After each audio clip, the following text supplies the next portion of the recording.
Meu querido amigo que vive ao lado do meu mundo, hoje eu sentei para te escrever com o coração bem aceso. Aqui na minha frente a tela brilha e, ao mesmo tempo, o ar em volta do meu peito também brilha. Eu não sei como é aí com você, mas aqui ninguém escreve só com os dedos. A gente escreve também com as cores que escapam do corpo quando sente alguma coisa. Enquanto penso em você, a luz que sai de mim é de um dourado calmo, misturado com um pouco de azul de saudade. Você não consegue ver essa luz, eu sei, e é por isso que eu preciso explicar com palavras o que aqui é visível sem esforço. No meu mundo, tentar esconder um sentimento é como tentar esconder o sol com uma mão. Quando alguém sente alegria, o peito dessa pessoa fica cercado por um brilho quente, como se fosse uma fogueira suave. Quando alguém sente medo, o ar em volta do rosto treme num azul pálido, quase transparente. A raiva é um vermelho grosso, que pulsa como se fosse um coração batendo para fora do corpo. O honor é o que mais chama atenção, o que se espalha, sobe pelos ombros, desce pelos braços e contamina tudo perto. Que ser num lugar assim muda completamente a forma como a gente aprende a ser sincero. Eu queria te contar um pouco de como foi a minha vida cercada por emoções que nunca conseguem ficar em silêncio. Talvez isso te ajude a olhar para o seu mundo invisível com outros olhos, mesmo que lá ninguém veja luz nenhuma saindo de ninguém. Quando eu era pequena, eu achava que os adultos eram indivíduos. Eu via meu pai dizer que estava tranquilo, mas o verde inquieto em volta dele girava como vento preso num quarto. Ele dizia que não estava nervoso, porém eu via o vermelho fino misturado no verde e sabia que era meio medo, meio irritação. Minha mãe não precisava perguntar se eu tinha gostado do presente de aniversário. Ela só olhava para o brilho que vinha de mim e entendia se aquilo era alegria verdadeira ou só educação. Ninguém aqui perde tempo perguntando se o ri está bem de verdade. A pergunta que a gente faz é se a pessoa quer companhia para o que ela está sentindo. No recreio da escola, era impossível esconder quem estava com vergonha. Aquele colega que dizia que não ligava para nada andava com uma nuvem roxa grudada nas costas. A nuvem roxa é uma mistura estranha de tristeza, cansaço e um pouco de raiva contra o próprio corpo. Eu me lembro de um dia em que uma menina nova chegou na sala, com o campo todo azul e temido. Ela sorria, mas o sorriso parecia emprestado, porque o azul em volta dela gritava que ela só queria correr para casa. A professora não precisou fazer perguntas delicadas.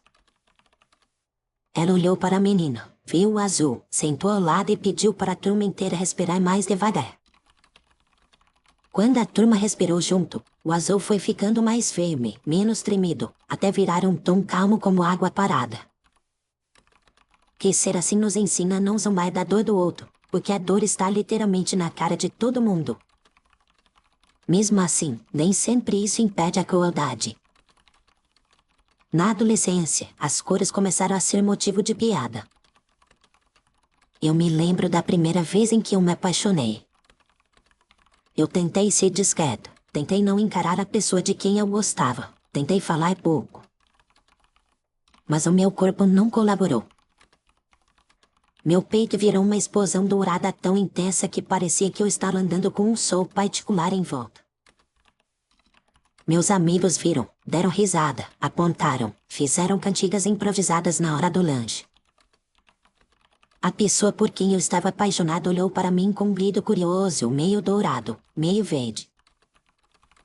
Verde aqui é a expectativa, aquele tipo de esperança que não sabe ainda se é alegria futura ou decepção chegando.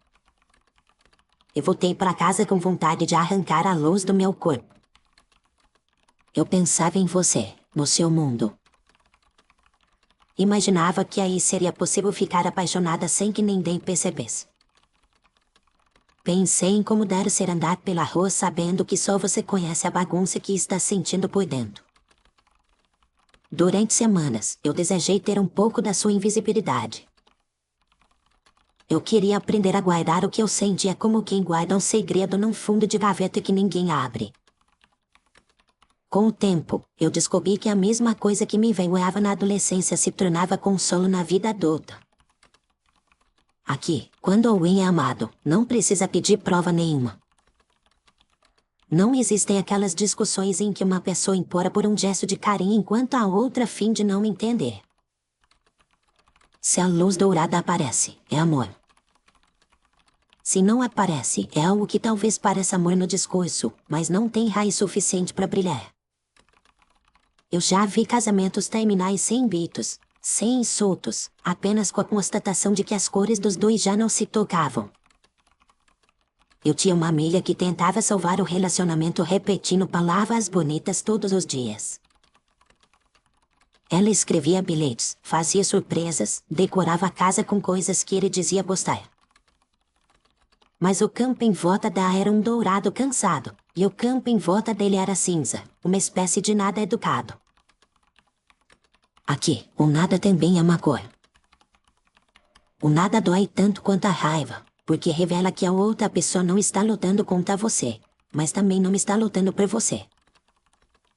O dia em que eles decidiram se separar foi silencioso, porém as cores falavam alto. Eles se olharam na cozinha, num começo de tarde, e perceberam que não havia mais nenhum fio de luz cruzando o espaço dentre os dois. Ela me contou depois que a decisão foi triste, mas não foi confusa.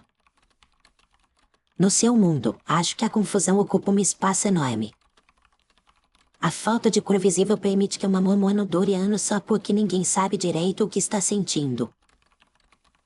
Eu fico pensando em quantas relações aí se arrastam por causa do medo de olhar para dentro, já que não existe nenhum reflexo do lado de fora. A transparência aqui não curou todos os problemas, porém cortou muitas desculpas. Ser chefe num lugar como o meu é uma tarefa quase impossível para quem gosta de fingir segurança. Um chefe pode dizer que está calmo, mas se o vermelho sobe pela nuca, todo mundo vê que ele está tremendo por dentro. Eu trabalhei numa empresa em que o diretor tentava controlar as próprias cores. Ele treinava respiração, fazia exercícios de concentração, repetia fases de confiança diante do espelho. Mesmo assim, uma vez por mês, na reunião com a equipe, ele era atraído pelo próprio campo.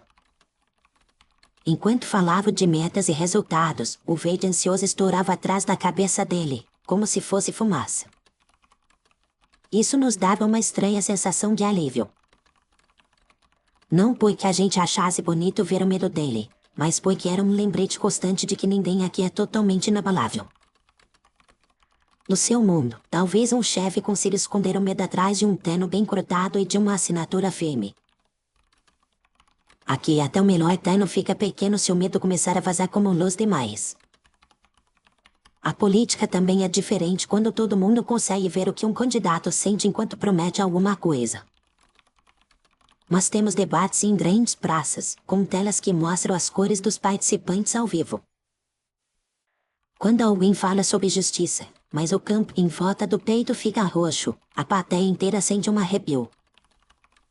Roxo é a mistura de culpa com desejo de se proteger a qualquer custo.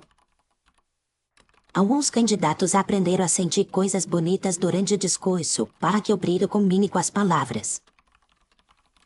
Não adianta só decorar um texto. Eles têm a própria emoção, tentam realmente acreditar no que prometem durante algumas horas. Eu sempre me pergunto o que acontece com eles depois que o debate termina e as cores voltam a ser o que eram antes. Às vezes eu tenho medo de que aqui também exista um tipo de atuação emocional, uma forma de enganar usando sentimentos bem ensaiados. A diferença é que a mentira precisa atravessar também o corpo deles, não só a cabeça. Mesmo assim, os escândalos existem. Eu presenciei um julgamento que marcou todo o nosso mundo. O homem acusado de um crime grave foi apresentado diante de todos. As pessoas esperavam ver um campo pesado, vermelho, cheio de manchas escuras. Mas ele apareceu envolto em um cinza quase perfeito. Não era o cinza do nada educado, era outro tipo de vazio. Não havia culpa, não havia medo, não havia arrependimento, não havia alegria, não havia nada que a gente conseguisse reconhecer. Os peritos do nosso mundo ficaram confusos. Era a primeira vez que alguém parecia completamente desligado do próprio campo emocional. Alguns disseram que ele era um perigo ainda maior, justamente por não sentir. Outros disseram que talvez o sistema das cores não fosse tão completo quanto a gente imaginava. Eu confesso que saí daquele julgamento com um incômodo que nunca mais se apagou. Se existe alguém que não sente nada, então nosso mundo, baseado na leitura do que as pessoas sentem, fica sem chão.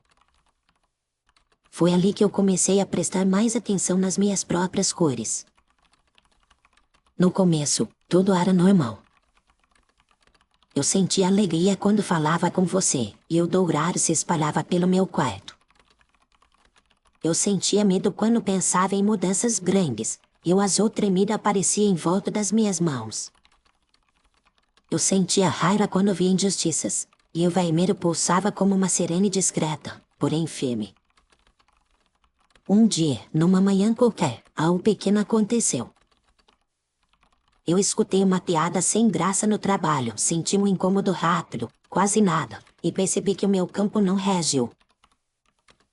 É como se o sentimento tivesse sido cortado pela metade, e a parte visível tivesse desaparecido. Eu achei que fosse cansaço. Na semana seguinte, durante uma conversa difícil com um amigo, eu senti tristeza, porém meu campo mal mudou de cor. Deveria ter ficado azul escuro, denso, mas só apareceu um reflexo fraco e rápido. Eu perguntei para ele o que tinha visto. Ele disse que quase não viu nada. Eu ri, tentei não dar importância, mas por dentro algo ficou flexível demais, como se minhas emoções estivessem perdendo peso. Aos poucos, isso começou a se repetir. Em algumas situações, minhas emoções apareciam normalmente. Em outras, elas ficavam presas em algum lugar entre o meu peito e o ar, como se fossem travadas numa fronteira invisível. Eu me tornei um caso curioso para pesquisadores e terapeutas. Começaram a me chamar de pessoa opaca. Eu sempre achei engraçado esse termo, porque eu continuava sentindo tudo. Eu não era vazia, só estava ficando invisível para os olhos treinados do meu mundo.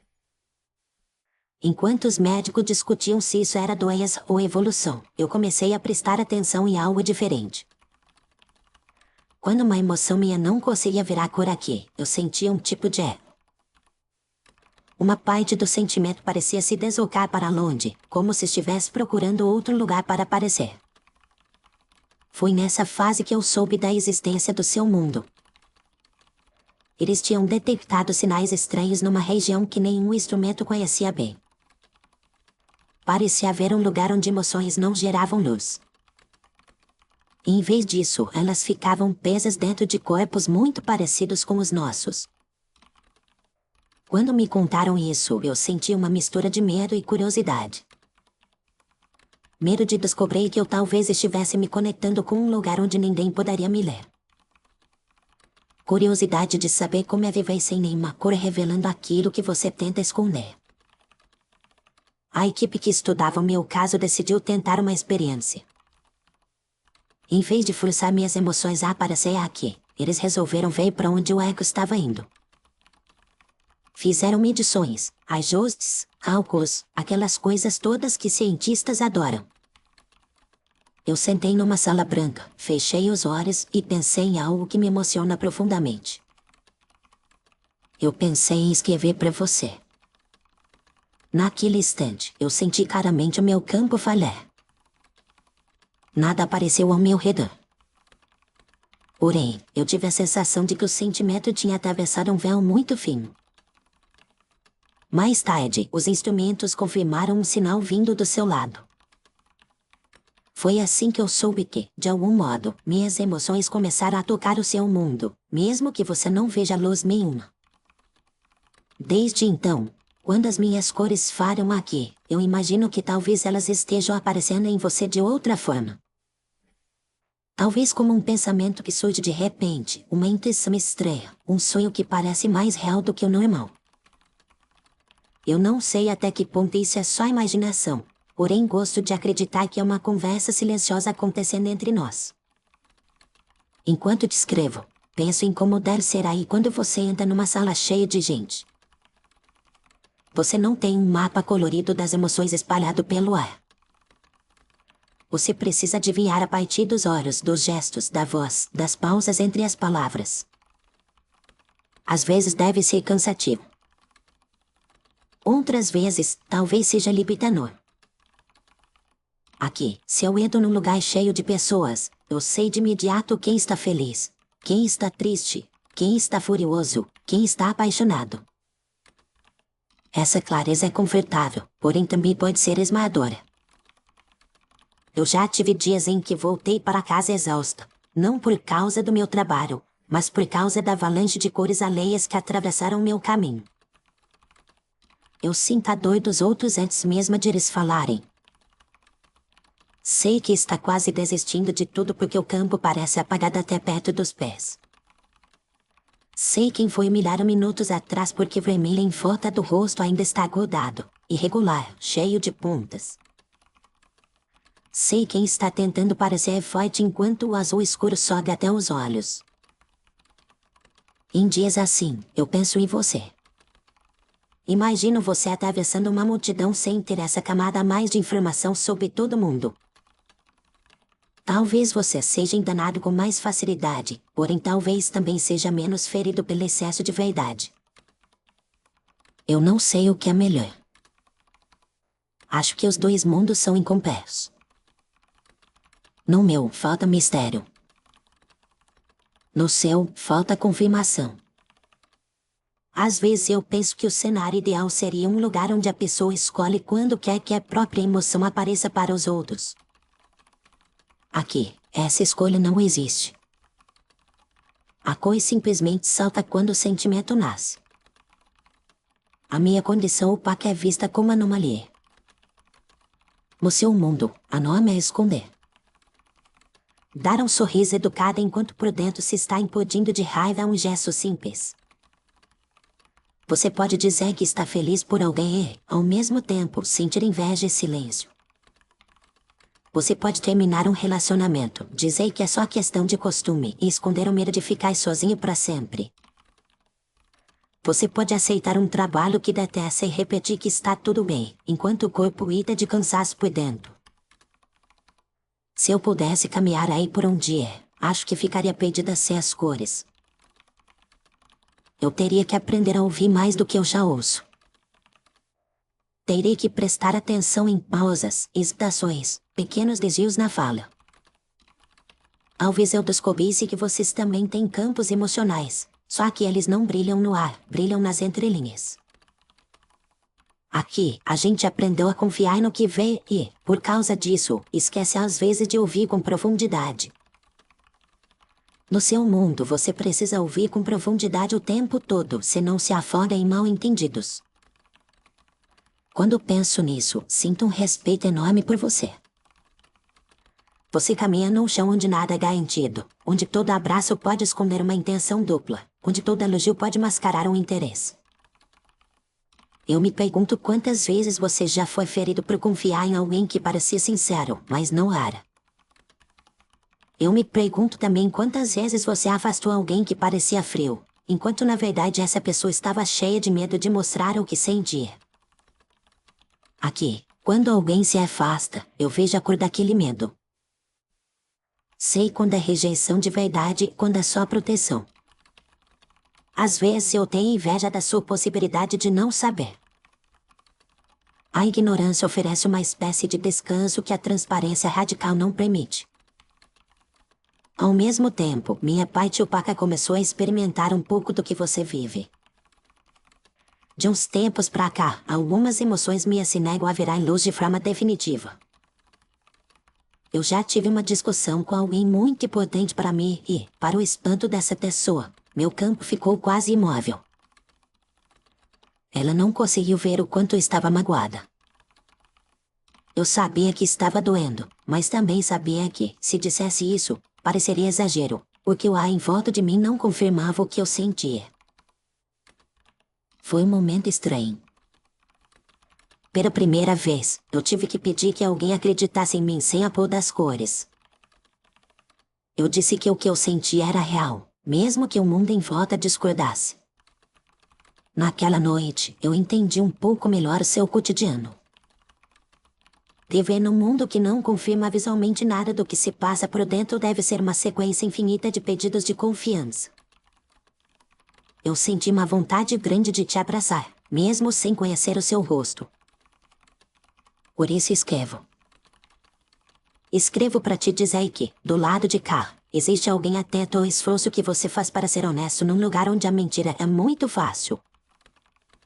Escrevo para te lembrar que, mesmo sem cores visíveis, você pode aprender a se perceber com atenção. Você pode fazer perguntas simples a si mesmo. Esta escolha me acende ou me apaga? Essa relação me faz respirar mais leve ou mais pesado? Esse trabalho me dá vontade de levantar da cama ou me faz desejar que o dia acabe rápido? Se eu pudesse te emprestar meu mundo por alguns minutos, eu te colocaria diante de um espelho límbico. Ele mostraria não a forma do seu corpo, mas a forma do que você sente com mais frequência. Talvez você se surpreendesse ao perceber que vive cercado de uma cor que não imaginava. Talvez você visse um verde constante de expectativa, ou um amarelo ácido de ironia, ou um cinza teimoso de cansaço crônico. Eu gostaria que esse espelho não servisse para te julgar, mas para te convidar a cuidar melhor de si mesmo. Enquanto isso não acontece, você tem só as palavras e o silêncio. Use os dois com gentileza. Fale de vez em quando para alguém de confiança o que você sente, mesmo que a voz saia tremida. Escute também com um cuidado que ninguém ensinou na escola. No meu mundo, a escola nos ensinou a ler cores. No seu, talvez o mais importante seja aprender a ler pausas.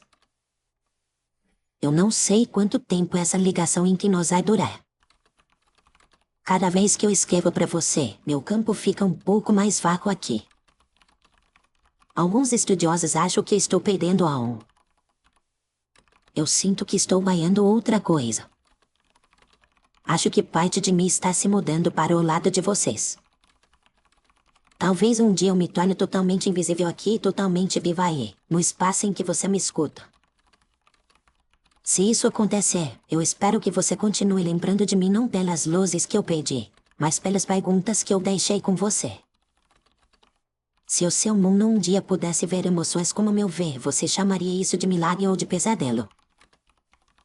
Você ficaria aliviado por nunca mais ser enganado ou desesperado por nunca mais poder se esconder?